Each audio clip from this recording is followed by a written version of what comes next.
All right, folks, welcome back into another edition of the High School Huddle, your one-stop shop for everything and all things Section 5 sports. I'm AJ Feldman. He is Carl Jones. Carl, we are getting to the end of the regular seasons. We are 6 weeks into the high school football season. All the other sports, just about the same amount of their seasons already in the books. Maybe like 1 or 2 more weeks until sectionals, but we're grinding away, Carl. Yeah, man, the weather changed real quick, so that means that it's just getting to the nitty-gritty time for the fall sports. It's exciting though, you know, things starting to ramp up a bit, stakes a little bit higher.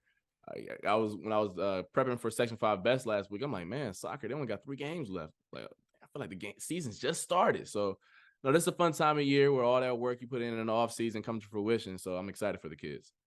Yeah, it's been good. You know, the football season, it seems like they did a decent job of having these big games in the last couple of weeks. We had a couple of big games last week that we're going to talk about later on the show. We had a lot of big moments, one of which Carl got out to see in the Palmac at Mid-Lakes game.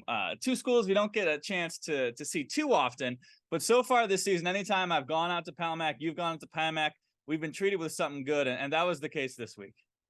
Yeah, man. Shout out to my man Keagan Hoesterey. There was a catch actually when I first got there. I'm like, oh, okay, that might make it into the highlight for sure. But then my man Keagan had a nice little one-hander, never brought the other hand to it for the touchdown back right pylon. It was one of those where you shot it and you were like, oh yeah, he about to be on TV tonight. He about to get like a little rewind, slow motion type of love. That's how good of a catch it was. Really, really dope catch. It was actually so good that the adults next to me, even the chain gang, were like, did you get that? I'm like, what you think?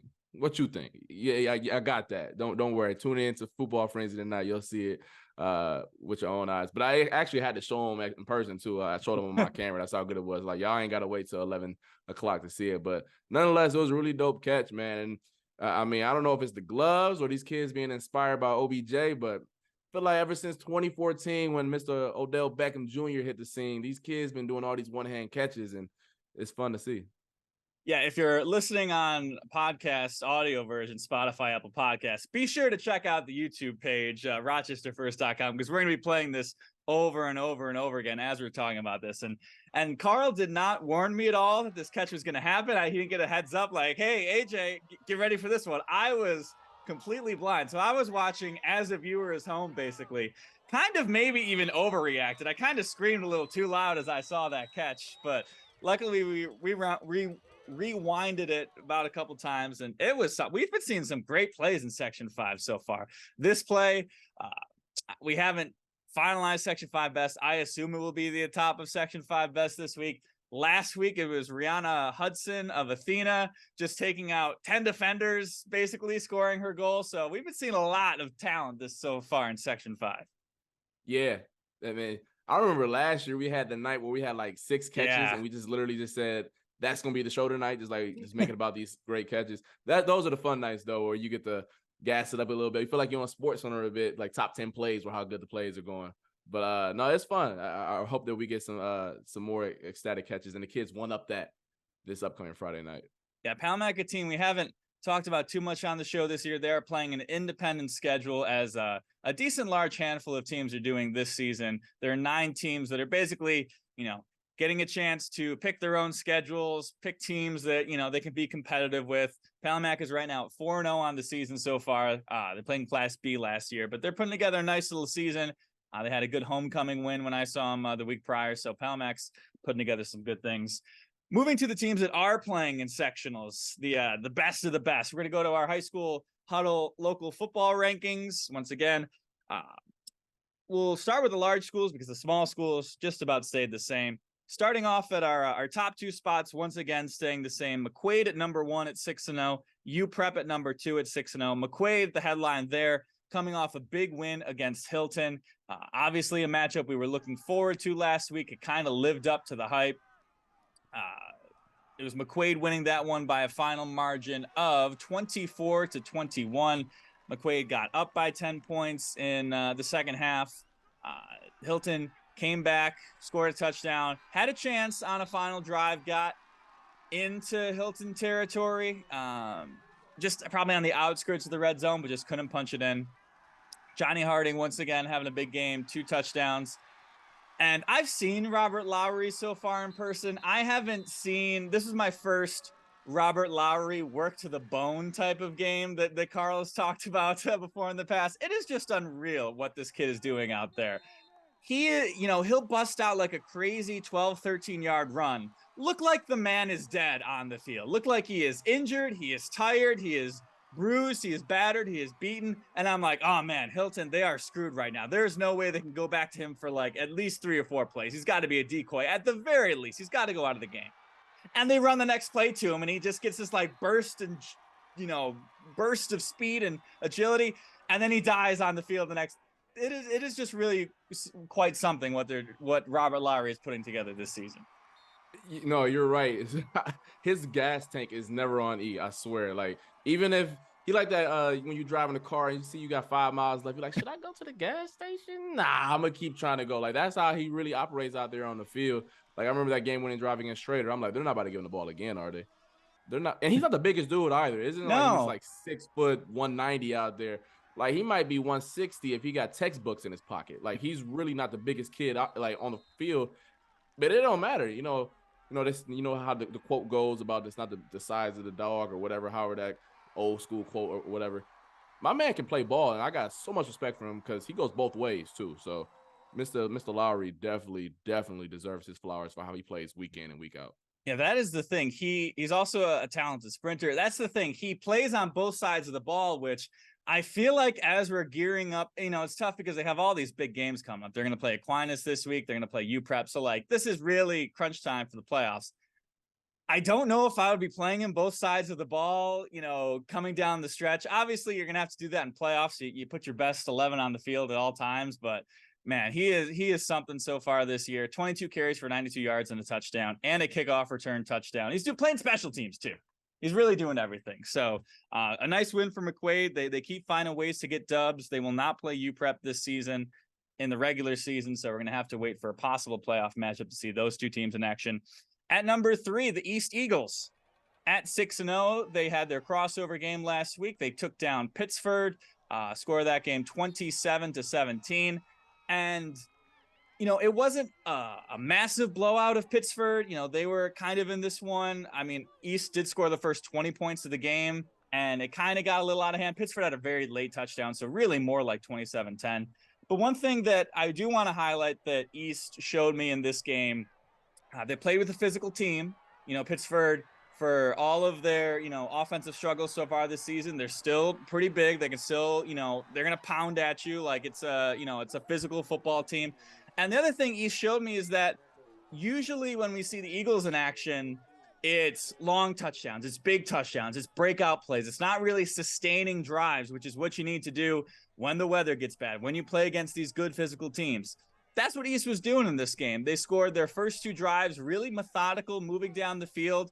They had 2 more field goals where, red zone offense, a little bit of an issue there, but nothing too crazy. But East did show me that they were able to play a more, methodical, don't need Anthony Diaz to return a punt for a touchdown, don't need Irvin Wiggins to have a pick 6, don't need Zymir Jackson to break out a 70-yard run, which 2 of those 3 things have usually happened in every single game this year, but they showed me that they can win, as we've talked about before, in a different way this week. Yeah, and that was probably going to be their last game where they needed to kind of, figure things out and not necessarily just cruise, because next 2 weeks I believe have Wilson, and then I have it in front of me, Athena, 2 teams who they should take care of, just looking at it on paper. So a game like Pittsford, I don't want to call it a tune-up before sectionals when it's 3 weeks before the sectional playoffs begin. Having said that, though, like you just mentioned, you're not always going to have your fastball. So if you're able to throw an off-speed pitch and still win with that, that's encouraging to see if you're an Eagles fan. Yeah, they also obviously showed they can drive down the field against Canada where they won that game-winning play. So a lot of things to like if you're an East Eagles fan. At number 4, the Hilton Cadets at 5-1. In our pre-show meeting, I did give an argument for Hilton to stay at number 3 ahead of East, just based off of the quality teams they've played so far this year. But Hilton at 5-1, they've played a lot of close games. They've won just about all of them. They're going to be a tough out in the playoffs this year. I mean, I don't care who they're playing. Like, I know they haven't seen UPrep yet, but that team ain't got no quit and is led by Robert Lowry, but they got some dogs on that team who are willing to hit. And as long as you're willing to do that in this game called football, you can take this a long, long way. So the Cadets, they're not. I know it's ranked 1 through 4. It's not some seismic gap between McQuaid and Hilton at all. No, definitely not. Number 5, Victor, 6-0 on the season. Once again, a close, dramatic victory for the Victor Blue Devils. They've done that a lot this season so far. They beat Brighton by 1 touchdown. They beat Schroeder by a point. They beat Irondequoit by a point in overtime. And Carl, you were at the game where they took down Churchville-Chili at the last minute. Yeah, they didn't look good for like 75% of the game. I got there, I believe, second quarter, maybe halftime. I don't know. Regardless, they were down and it looked out, to be honest with you. But they made a quarterback switch, went back to their senior quarterback. Didn't look great either when he first got in the game, but however, led to really, really good long touchdown drives in the fourth to go win it. Jake Leonard caught the game winner with, I believe, about a minute to go. I mean, it's not about really how you do it. It's just, did you get the job done? I mean, if we're in boxing, I mean, they're pulling out decisions. It's not like they're knocking these teams out. They're pulling out late split decision wins in the 12th round where everyone on Twitter is like, oh, no, the other team won. Like, that's kind of how the Blue Devils are getting it done. But, I mean, I can't knock it. I mean, until you hand them an L, dubs for the Blue Devils. Yeah, you know, Adam, like you mentioned, they make the quarterback change, so we'll see who they go with going forward. The freshman Eric Torres, the senior Jacob Laughlin. Never a bad thing to have multiple options of guys who you can think move you down the field, especially, you know, we have seen some teams get derailed by injuries going forward. Looking forward on the Victor's schedule as we peer to the road into the playoffs. As I pull that up, this week they've got Churchville-Chili at home, and then they go on the road to Spencerport. So perhaps a chance for them to, you know, build some more confidence, let them know that they can win by more than 1 score at the last minute. So Victor at 6-0. At number 6, Irondequoit at 5-1 in our rankings. Their season keeps on chugging along with a impressive 24-6 win over Thomas. As we mentioned before, they just barely lost to Irondequoit. So Irondequoit just keeps playing good football. They run the ball well. They did have an injury to their quarterback last game, but it did not affect them too much. Only a 24-6 win over Thomas, but they get the job done once again. A win's a win. I haven't seen Irondequoit this season, man, but all the names that I'm seeing, a couple of them are basketball players, so that their names definitely rings a bell. But if you would have told me coming into the year that Irondequoit would be 5-1 based off what they lost from last year's team, they weren't juggernauts last year either, and they still lost some quality players. So the fact that they're 5-0 says a lot about their coaching staff, and these kids are stepping up and having a successful season to this point. At number 7, a team where we kind of, you know, scoffed at a little bit for putting in our rankings. We're like, all right, I guess we got to put in Aquinas, but now Aquinas is really building something pretty good. They just took down Penfield on the road. They shut them out 27-0. You know, Penfield, not the strongest team in the world, but still, that's a quality football team. You hold them to 0 points. That's still impressive. They've really found their groove on offense so far. Darian Battle, the junior running back, getting it done for the Little Irish. In that Penfield game, he was our Channel 8 Player of the Week. He had 28 carries for 181 yards and 2 touchdowns. In the game prior, a 49-14 win over Rush Henrietta, he had 15 for $138 and a touchdown. And in a 35-14 win against Fairport, he had 36 carries for 219 yards and 3 touchdowns. That is a combined 3-game total for 538 yards and 6 touchdowns. So their quarterback can run a little too. They've got you know, a really mobile attack, and Aquinas is now chugging along at 4-2 on the season. They were a young team. I know, speaking to their head coach, it makes sense why they're trending a little bit better as we get into October, into the sectional time of year. A lot of players who don't necessarily have a lot of snaps under their belt. Even the seniors and juniors that they had didn't play a lot last year. They lost a ton, especially on the offensive side of the ball, led by a freshman quarterback. Makes sense that they stumbled out of the gates a bit. And they'll have some 2 tests coming up where they get to test all that experience real quick with Hilton and McQuaid to finish out their season. At number 8, Canandaigua 4-2. They stay at the same spot. Aquinas jumping over them, but Canandaigua kind of just keep chugging along so far. They beat Wilson 48-6. Not much to say about that game. At number 9, Churchville-Chili. We talked about them last week. We were like, all right, 4-1. You know, they haven't really played anybody. They lost bad to East when they did. Showed us a fair bit by hanging with Victor all the way down to the wire. They get in our number 9 spot at 4-2. I'll make it quick. Ricardo Lagares, that's a ball player. He can really play, and he kept those Saints in there for as long as he could, man. So I'm going to give him his flowers for how hard he played Saturday afternoon. Yeah, he always plays hard. He's always a really tough player to shut down. And you get a guy like that in the postseason. I know, obviously, the other team's going to try and game plan away from him, but he's going to be tough to slow down. You're going to have a chance with him every single time you take the field.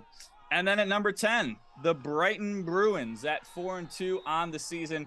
Kind of a bit of a up and down campaign for them. You know, they suffer an overtime loss to Brockport where they, gave that game away at the end, basically. But other than that, they've been pretty smooth sailing. They lost by a touchdown to Victor. And then last week, you were there, Carl. A pretty impressive win, 28-21 over Schroeder. Yeah, as I'm walking in the building, onto the field, return a kick. I'm like, oh, so what type of game I'm watching right here? And I expected Schroeder to throw the ball over the yard because that's what Schroeder does against just about anybody. But Brighton did a solid enough job slowing them down in that capacity. I mean, impressive win. I know that their resume isn't the cleanest. It's not. I mean, they got some blemishes on there. Having said that, though, I went over a Schroeder potent attack is nothing to sneeze at all. Some teams just missing out. Arcadia at 4-2, Schroeder at 3-3, falling out of the rankings.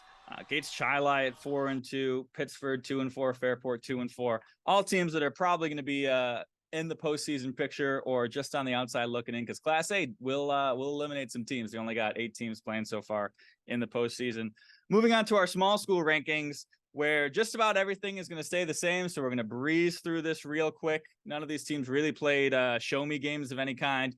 Monroe at number 1, Leroy at number 2, Attica Alexander at number 3, HFL at number 4, Batavia at number 5, ERG at number 6, Letchworth Warsaw Perry at number 7, Pembroke at 8-0, York Perry at number 9, and then number 10 getting into our rankings for the first time this season. We've only been doing it for 2 weeks, but they get into our rankings. The Avon football team, they still don't have a mascot yet. Avon with a 25-20 win over Canisteo Greenwood last week.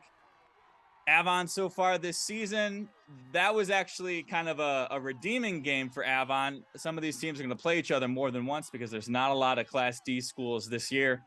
First week of the season, Canisteo Greenwood beat Avon 12-7 on Avon's home turf. This past week, they go to Canisteo Greenwood. Not a short drive by any stretch of the imagination, and Avon gets the win 25-20. So Avon getting it done, moving into our 10th spot so far this season. No, that drive not easy at all, I can tell you that.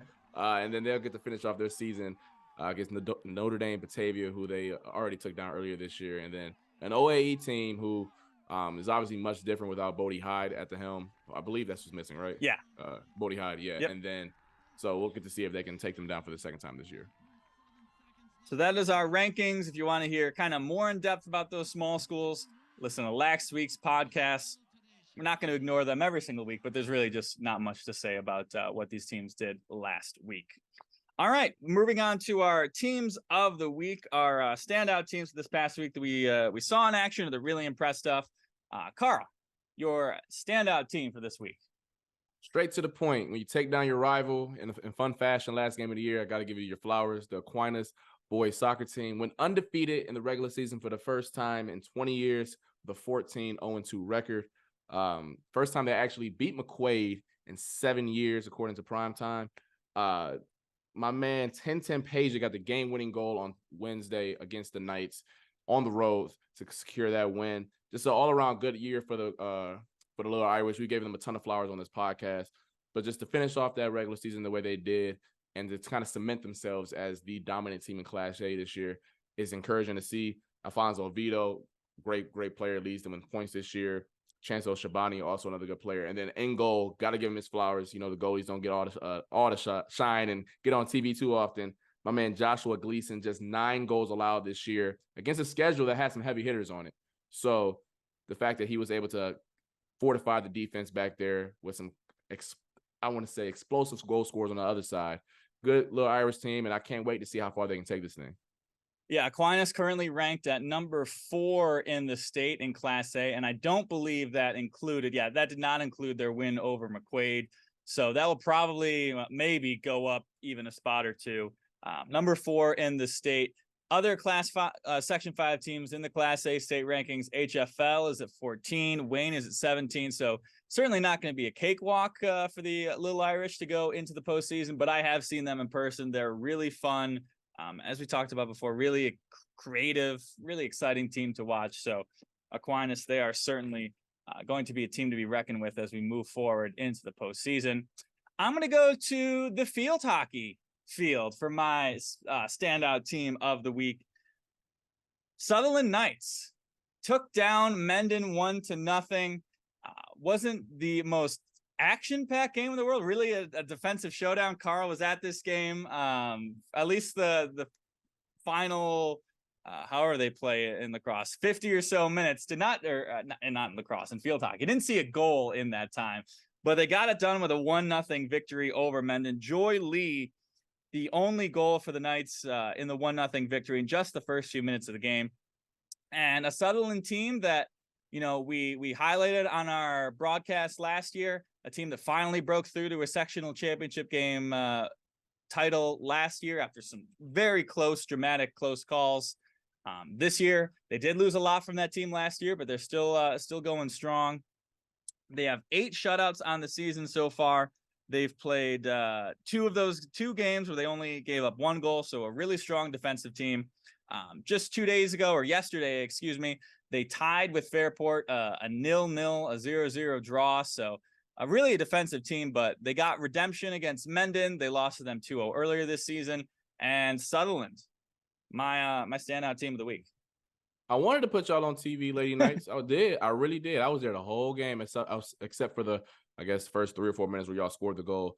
So I don't know who I should be mad at. I guess I'd be mad at myself for maybe not getting there, or I should be mad at y'all for not wanting to score. Nonetheless, y'all got the dub. Who cares? That's all that really matters. But yeah, man, field hockey really ain't treating me well this year. But it's cool. It's cool. It's cool. Y'all go raise the brick and just forget anything that I got to say. Yeah, I will say this. Field hockey, we haven't talked about it too much on the show this year, but it's kind of should be a really good playoff brackets for both Class A and Class B. Right now, you've got Mendon at 12-1, who just took down Thomas. They handed them their first loss of the season. So Mendon bounced back from that Sutherland loss pretty good. Sutherland at 9-3-1 is kind of a 2-horse race in Class B. And then in Class A, you've really got 3 teams kind of battling it out. You've got Thomas at 11-1-1. You've got Penfield at 9-1-2, and you've got Fairport at 8-3-2. Fairport hasn't exactly beaten any of those teams above them, but they've played them really darn close. So field hockey is going to be a fun one. I always do enjoy covering the field hockey games in the playoffs. They always seem to be pretty exciting, as long as we get there at the time where the goals are, Carl. Yeah, as long as y'all actually putting the ball in the net, that's I'm sure it's enjoyable when that happens for sure. All right, and let's move on to our games to watch. We got a lot of great games coming up this week on Football Frenzy Friday night. Carl, what game do you have your eyes on for this week? Irondequoit at Schroeder. Should be a good game on the field, but just the playoff implications of it, I think, is the most important one for me. Schroeder is right on the cusp of making the playoffs, on the cut line right there. I believe they're the 8th seeded team in Class A, so they can't afford any more L's, or else they'll risk missing the playoffs. I think Irondequoit is solidly in at this point with 5 wins on the season. So this is a game just for playoff and keeping your seasons alive type of deal, where the Warriors need to come out with a win. So that's a game where I'm really in tune and want to see how it turns out. Yeah, and Schroeder, they've played a lot of close games, a lot of tight games this season. Haven't exactly won any of those games. You know, they're either blowing out average to below average teams, or they're losing close games to, these good teams. So that'll be a good test to see them take on Irondequoit, especially kind of the 2 styles. Schroeder's going to throw the ball at you a little more. Irondequoit kind of more ground and pound with their 2-headed monster in the backfield. So that should be a good game. I'm going to Class AA for my game to watch. You've got Aquinas taking on Hilton. Aquinas hosting that game. Kind of a show-me game, as we like to say on this show. Aquinas has been building up with teams in, the bottom half of the Class AA standings. This week, they'll get a chance to prove themselves against Hilton. And Hilton, the hits just keep on coming. They keep playing tough games. Should be a good one there.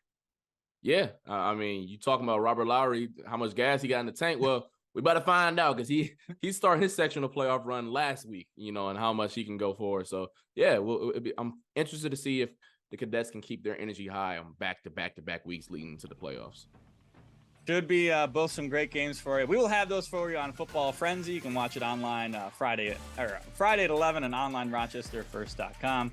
But that'll do it for us on the High School Huddle today. Remember, you can watch us RochesterFirst.com, YouTube, Spotify, Apple Podcasts.